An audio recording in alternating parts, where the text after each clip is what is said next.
Okay, a little update here on the modular cooling unit for this little refrigerator. It's a little mini fridge with a propane, call it R290, but it's really just MD5 barbecue grade propane, just to make that clear. I'm just using it right out of the bottle here.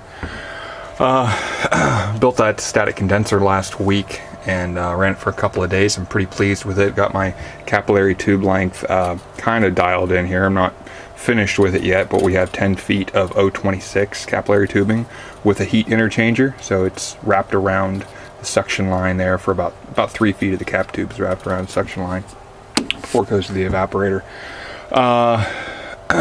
It's been largely successful. Been keeping my beer cold for about a week. Getting about 10 degrees or so of subcooling. Today's not the best day to test things out. It's about 62 degrees out here. Hopefully it gets up to about 70 today and tomorrow as well. A little better testing environment. Not a whole lot to report other than the fact that I did paint this thing. Hide some of my mistakes a little bit. Makes it look pretty sharp. Put a etching primer on there and glossy black, and then finish it off with a clear coat. So I don't think it's actually going to impede on heat transfer much at all. In fact, if anything, I hope that any losses due to the fact that it's got paint on it are made up for the fact that it's black, and maybe it'll radiate heat a little bit better. Last night, let's see, I'll first show this thing off here. There's some other videos on this evaporator that I spent some time on. This was originally designed to be a glycol tank, propylene glycol and water in this tank here, and this coil is designed to be mounted to the bottom of the lid, so the whole thing's suspended in the refrigerant. There's an accumulator there. There's a spot for a thermocouple in line. This was hung in there for about the last maybe 2 weeks, just hung by itself without the pan on it, and I just had a small DC fan that blew some air on it. So it worked all right. It kept the thing cool, but it tended to want to frost up, and I wanted to eliminate a fan. So in order to do that, last night I constructed an aluminum plate heat exchanger there. So there's about 12 feet of copper tubing that's serpentine back and forth between two plates. I was originally going to solder the copper directly to the aluminum, and although I'd still like to do that eventually, soldering copper to aluminum is kind of it's difficult, and it requires special materials, special fluxes, and special types of solder. So until I figured that out, I thought, well, I'll just take two plates and I'll just clamp everything together. So there's some machine screws going through there with some washers and nuts and stuff, sandwiching it together. It seems to work pretty well. It's all screwed to the back side there. Cap tube comes into this fitting here and terminates there, and then it runs down to the bottom. Normally I would have run the cap tube all the way to the evaporator, but the issue here has to do with the fact that heat interchanger was already wrapped on there, so that's pretty much where it ends. So unless I rewrap it, or I'm not messing around with it right now, so I just bend that up. But it's fun to bend these up, measure everything out, and do a little bit of quick math and mark it up and bend it, and boy, it just fit right in there real nice. So we also have a thermocouple up there. That's the suction line right there coming off the top. Notice there's no accumulator on this. I was kind of in a rush last night. I didn't start this until close to 7 p.m. and was able to get it up and running by about 8:30 or so. So I skipped that, and so far it's not an issue, but in the long term I'll probably end up putting an accumulator in there in order to take up excess refrigerant in different ambient conditions. Same thing on the condenser there. It'll get a receiver at some point. Next steps here, I'm going to run it for a couple of days, hope for some warmer weather to test this thing out a little bit and some heat. I'm going to, next project probably is going to be the static condenser. I'm going to build a thermosiphon heat exchanger. So the way this is going to work is the condenser for the actual condensing unit, the compressor unit here, is going to be a wrap of copper coil mounted to a plate, probably aluminum plate. the other side of that plate is going to have a mating plate with a mating coil, and that coil will run to the condenser. Well, here, this will be the thermosiphon condenser, so the secondary condenser, if you will. The reason I'm doing that is the long-term goal of making this whole thing modular. So once the entire unit's been redesigned and is a little more compact, in order to service it or do any kind of work with it, you'll actually be able to take a clamp off or a nut and pull the entire condenser assembly off. It also allows for the change out of the condenser. If you wanted to use a different style of condenser, you wanted to make your own condenser, or say you wanted an air-cooled condenser, you know, a fin condenser for whatever application you're in. Maybe it's high ambient conditions, the static condenser's not working for you.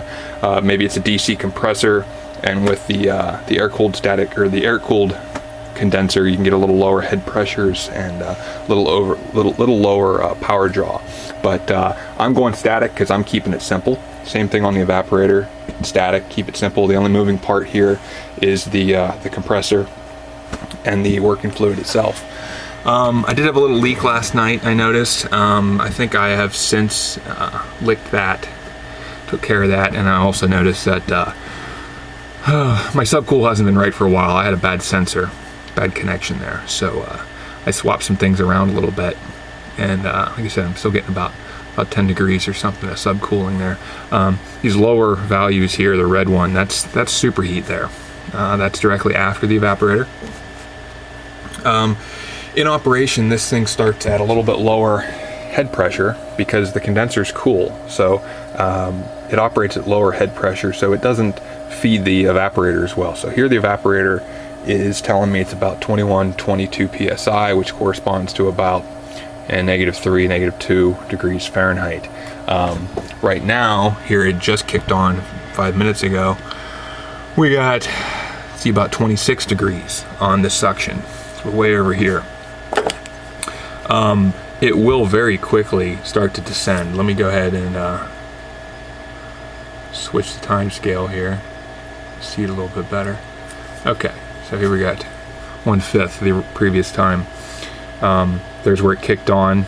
It always drops quite suddenly, and then suction superheat rises back up and then starts to descend again.